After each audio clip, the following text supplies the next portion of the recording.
Hello, everybody. This is David from Valley WorkSafe.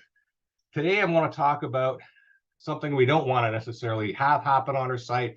Say there's an accident or an incident on site, then we have to deal with it, right? There's some follow-up we need to do that's very important.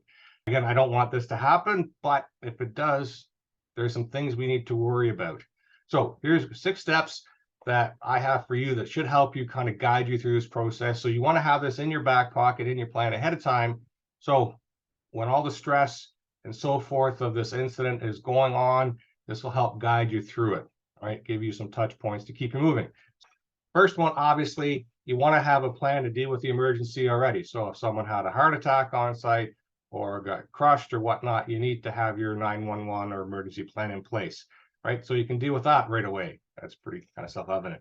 Now, afterwards, you need to stop back and figure out, now what happened? Why did this happen? Can we do things better? All right. So we need to have a plan. Who will do that with you? Maybe you can do it by yourself. I highly recommend you don't do it solo because you only have your point of view. See who else could be on your team, whether it's some of your employees or maybe a small company. Maybe you need to reach out to someone like myself or another contractor or so forth that could bring their point of view. So who can help you go through this? Then you want to sit down and gather the information.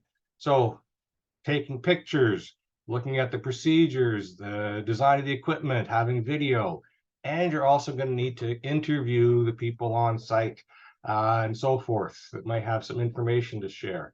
That interview process shouldn't be done as like a big group thing. There's a whole set of structures. It's pretty straightforward that you need to have so you can gather the information. And it's difficult because you don't want to get emotional. You just want details. Okay. So there's a process that goes through that.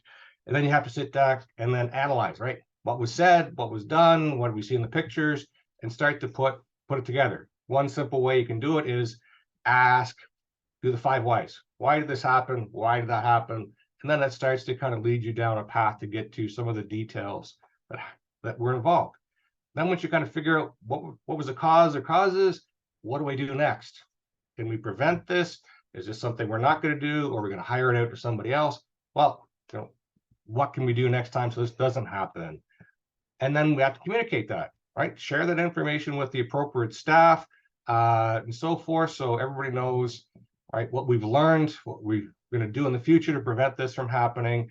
All right, so at least kind of get maybe some kind of a, let's say, positive, if you will, a spin or whatever you want to call it. I'm not a psychologist, but it does help to kind of go through and see how we can move forward. Pretty straightforward. Takes time, takes effort. I highly recommend you set this out, some kind of a structure, and have your basic plan in place so you're not having to wade through this when the stress and emotion is weighing you down, right? That is not fun. Hope that was helpful.